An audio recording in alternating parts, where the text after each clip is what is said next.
tất cả mọi người đã quay trở lại với kênh của Quỳnh Trần TV và cuộc sống ở Nhật. Hôm nay thì Quỳnh lại thèm bánh mì và hôm nay Quỳnh mua hết nha mọi người.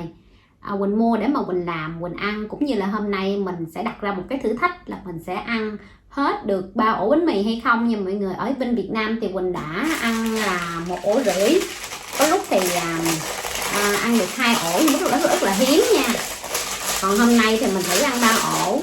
Còn cái cách làm bánh mì á, thì bánh mì Việt Nam mà làm bánh mì không á, thì Quỳnh đã chia sẻ năm ngoái rồi. Bây giờ mời mọi người ăn chung với Quỳnh nha. Thì Quỳnh sẽ để cái đường link ở phía bên dưới cho bạn nào quan tâm muốn làm bánh mì Việt Nam nha. Nên mình thèm quá mua ăn nha mọi người. Bây giờ mời mọi người ăn chung với Quỳnh nha. Trời ơi.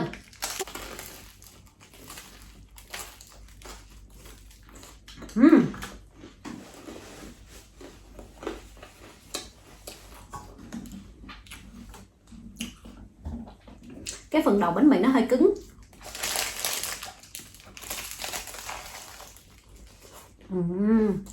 Bánh mì Quỳnh mua á thì tại mới Nhật, nhưng mà cái tiệm Nhật này người ta về Việt Nam ta học cách làm bánh mì nha mọi người, cho nên á cái bánh mì làm ra nó nhỏ nhỏ xinh xinh y như bánh mì Việt Nam vậy đó.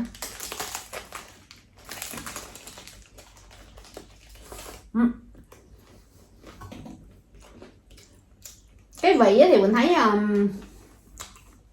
nó cũng vậy nè. Một ổ này mình cân được bao nhiêu phút ta?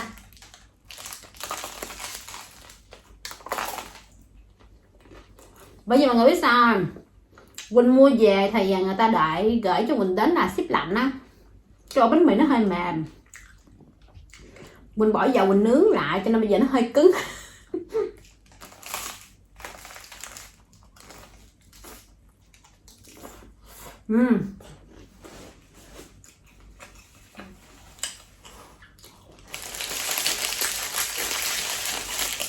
Lâu lâu ăn thèm quá mà ngon ghê.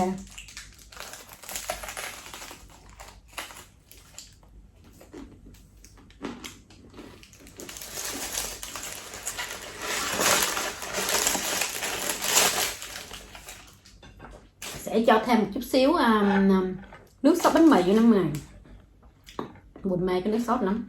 Đợt trước thì mình làm mình bị thiếu á. Có nhiều bạn nói thì Quỳnh bị thiếu á, cho nên đợt này Quỳnh đã rút kinh nghiệm, chứ là mình bỏ vô thêm cho nó mềm bánh mì.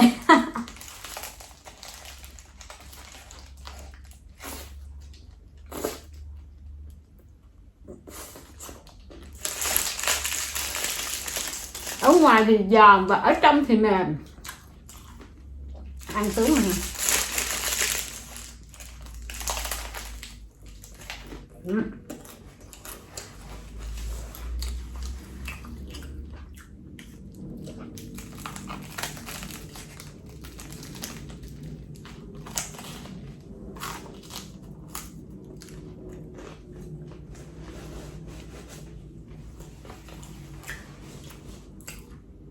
Ổ bánh mì bây giờ nhiêu tiền mọi người? Năm 2019 cuối năm Quỳnh về thì Quỳnh mua ổ bánh mì hình như là 15-20 ngàn vậy đó mọi người. Không biết được có lên ta.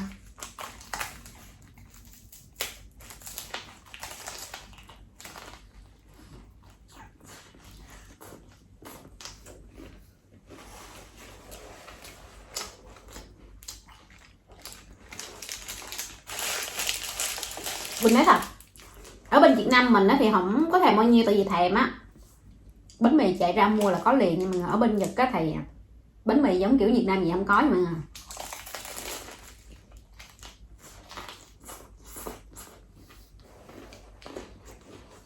Có bán nhưng mà rất là ít luôn.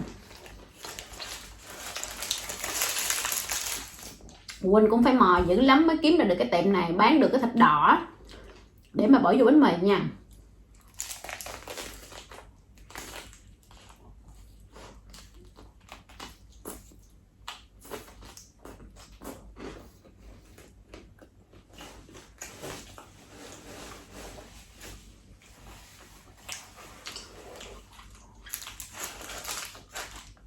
Còn những cái tiệm Việt Nam khác á, mà nó cũng có bán bánh mì mọi người, nó chỉ bỏ chả lụa chứ không có thịt đỏ mọi người. Với lại ăn á nó cũng không có giống cho lắm.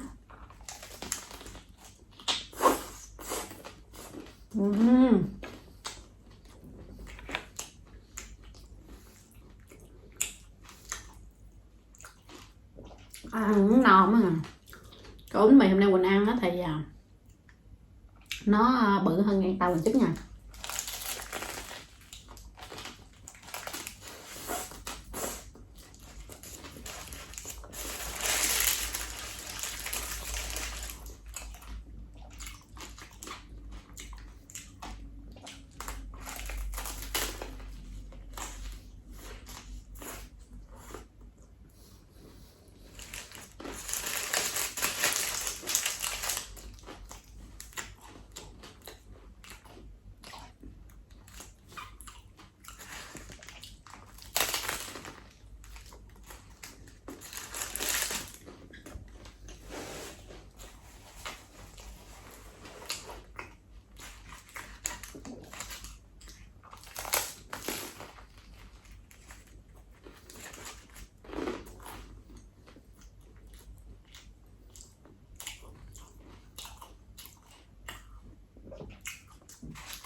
Mình sẽ ăn tới ổ thứ hai nha mọi người. Đó, giờ ở đây cho mọi người dễ thấy. Quỳnh xé một miếng giấy này là giấy nến để mà mình miếng bánh nha. Giấy này thì nó để cho nó không có dính, với lại mình ăn nó cũng đỡ bị chảy đồ ra.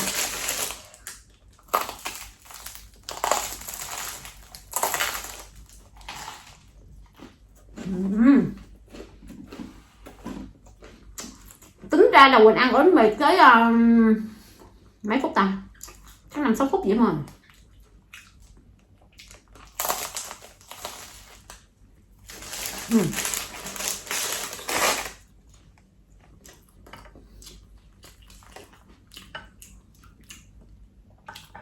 Cho thêm cái nước bánh mì nha, vì mình mê cái nước này.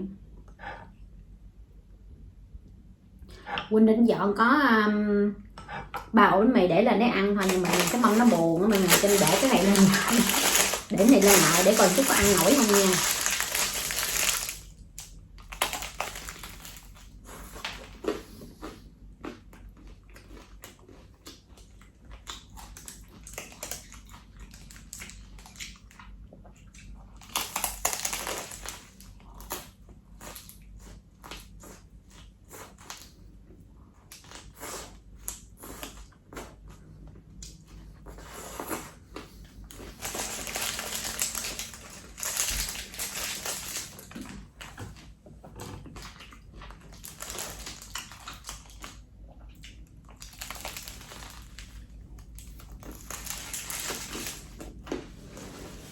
Ăn chung miếng ớt cay quá.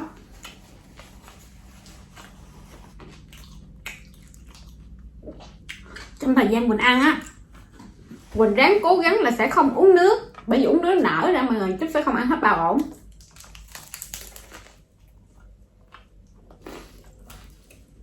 Bởi vậy cái cổ họng bây giờ á nó khô mà.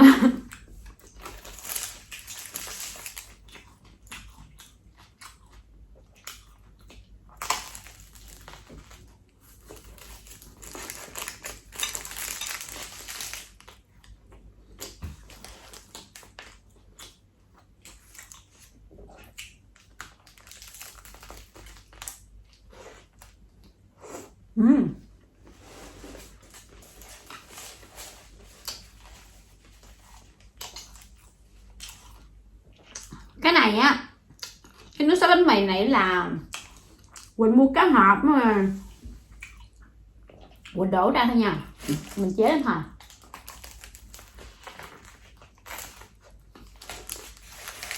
Có nhiều bạn á thì sẽ cho thêm là cái nước mà mình hầm cái thịt đỏ nha.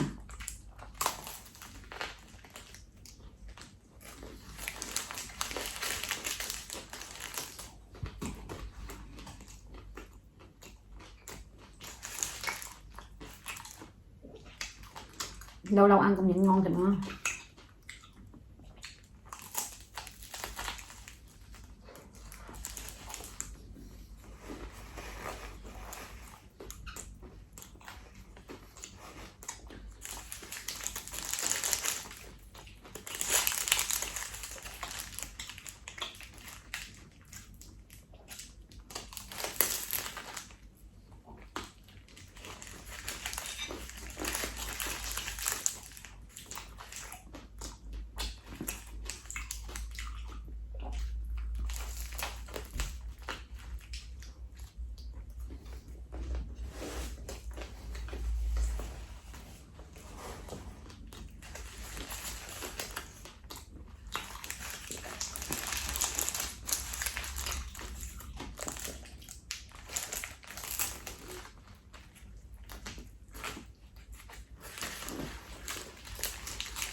Nó khô quá, nó mất ngạn luôn anh, nên phải uống một miếng nước.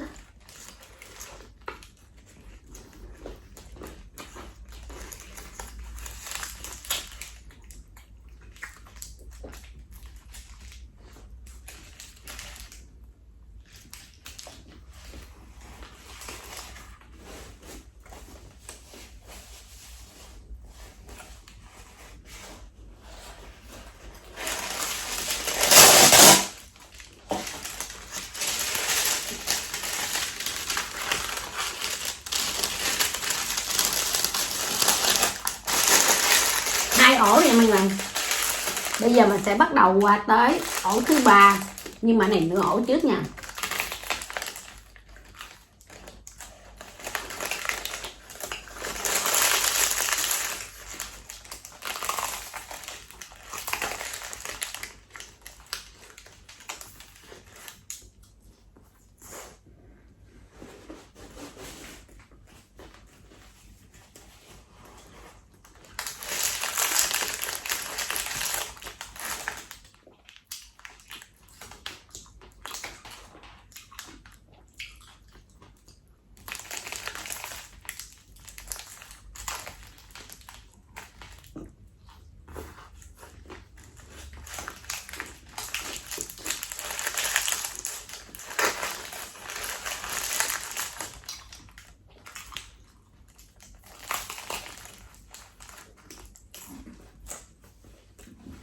No quá ngon.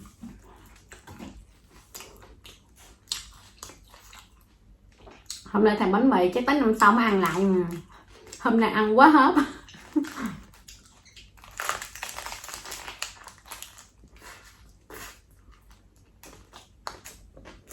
Mà đúng là Quỳnh thèm thiệt luôn á. Tính ra là từ lúc mà năm ngoái,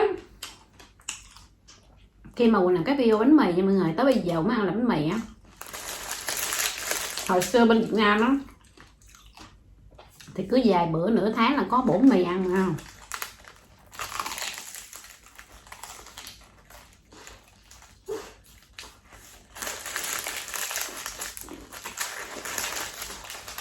Cho nên hôm nay đáo hạn lại là đúng Việt Nam.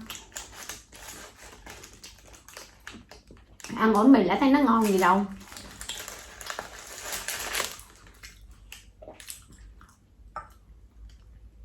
Thường thường mình ăn cái gì ngon mình mới ăn nhiều nha mọi người.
nửa ổ cuối cùng.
Miếng cuối cùng.